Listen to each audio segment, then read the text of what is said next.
কংগ্ৰেছৰ পৰিস্থিতি বুলি ক'বলৈ খুবেই ভাল। অকল BTC বুলি নহয়, গোটেই অসমতে এতিয়া সকলোৱে কংগ্ৰেছ দলক বিচাৰিছে। এই বিজেপিৰ যি মিছা আশ্বাস, মানুহক যি ঠগবাজি, তেওঁলোকৰ জুমলাবাজি, তাৰ পৰা মানুহবোৰ বিতষ্ট হৈছে।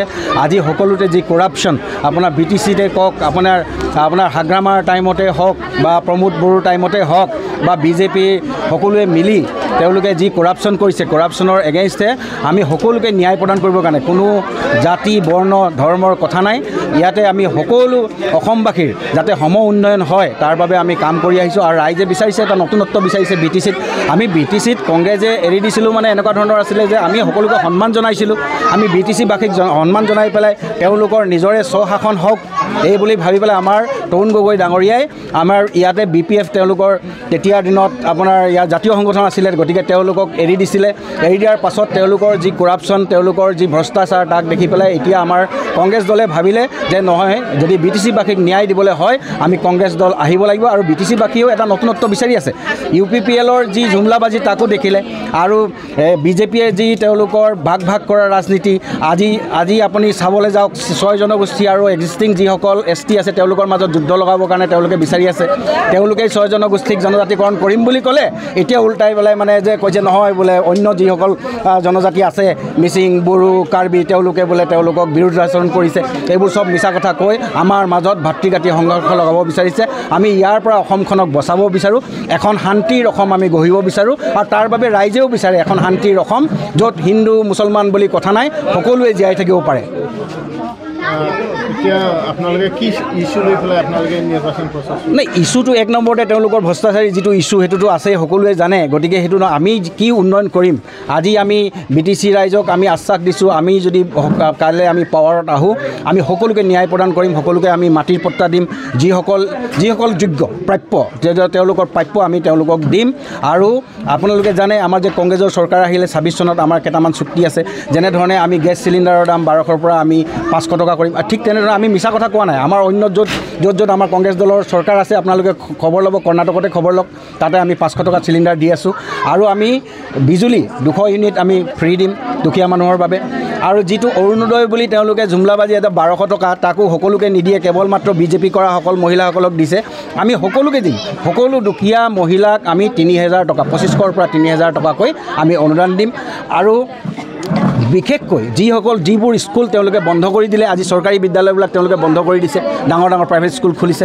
আমি সেই চৰকাৰী বিদ্যালয়বিলাক পুনৰ আমি খুলিম, কাৰণ কেলৈ আমাক স্বাস্থ্য ব্যৱস্থা আৰু শিক্ষা ব্যৱস্থাটো ভাল লাগে, তেতিয়াহে আমাৰ উন্নতি হ'ব, তেতিয়াহে সকলোৰে কল্যাণ হ'ব। এতিয়া কাৰ হয় আপোনালোকে নিৰ্বাচন প্ৰচাৰ চলাব? আমি ইয়াততো এইটো পৰিষদীয় সমষ্টি আপোনাৰ দৰংগাজুলি, ইয়াতে আমাৰ কেণ্ডিডেট হৈছে ছয়জন গয়াৰী ডাঙৰীয়া। ছয়জন গয়াৰী ডাঙৰীয়া এজন উদীয়মান যুৱক, তেওঁ সমাজসেৱক হয়, সকলোৰে লগত মিলি থাকে, কোনো জাতি ধৰ্ম বৰ্ণৰ কথা নাই, সকলোৱে তেওঁক ভালো পায়। গতিকে তেওঁ এবাৰ বিপুল ভোটত তেওঁ জয়ী হ'ব।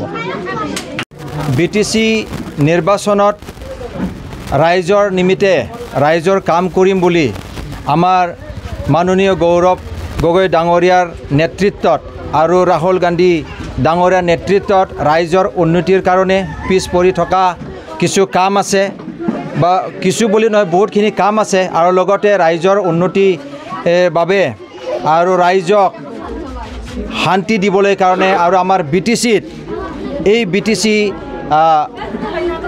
BTCৰ মাজত বা আমাৰ 6 শিডিউল BTCত সকলো জনজাতিৰ মাজত শান্তি প্ৰতিষ্ঠা কৰিবৰ কাৰণে আৰু ৰাইজক লৈ ৰাইজৰ অভাৱ অভিযোগ পৰিপূৰ্ণ কৰিবৰ কাৰণে কংগ্ৰেছ দলৰ পৰা মই প্ৰাৰ্থী হৈ ওলাই আহিছোঁ।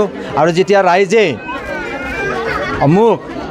ৰাইজে সহায় কৰিব, ভোট দি জিকাই দিব, যেতিয়া মোৰ যিটো ইচ্ছা আছে, যি মই প্ৰতিশ্ৰুতি লৈ আহিছোঁ কাৰ্য কৰিবৰ কাৰণে ৰাইজৰ উন্নতিৰ নিমিত্তে, মই সেই মোৰ প্ৰতিশ্ৰুতিটো পৰিপূৰ্ণ কৰিম বুলি মই ৰাইজৰ আগত মই আহিছোঁ।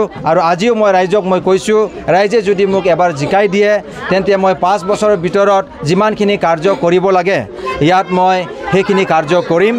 আৰু ৰাইজৰ লগত মই কোনো মাটিৰ ৰাজনীতি কৰিব অহা নাই, যেনে আন দলে কৰে, মই নাম নকওঁ, কিন্তু চবেই কৰে।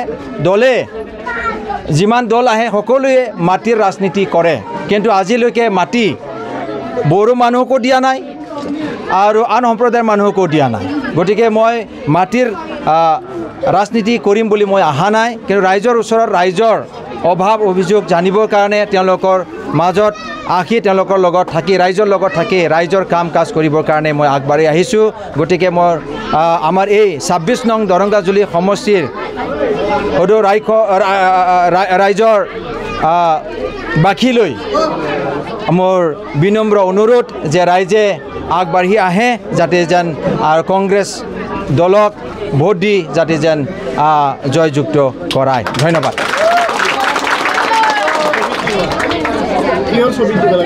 আমাৰ ৰাইজে হাতৰ ছবিত ভোট দিব লাগিব ৰাইজে নিজৰ বিবেক ভোট দিব লাগিব আৰু মই অনুৰোধ কৰিছোঁ ৰাইজে আমাৰ ছবি হ'ল হাতৰ ছবি গতিকে কংগ্ৰেছ দলৰ হাতৰ ছবিত ভোট দি জয়যুক্ত কৰাটো মই কামনা কৰিছোঁ ধন্যবাদ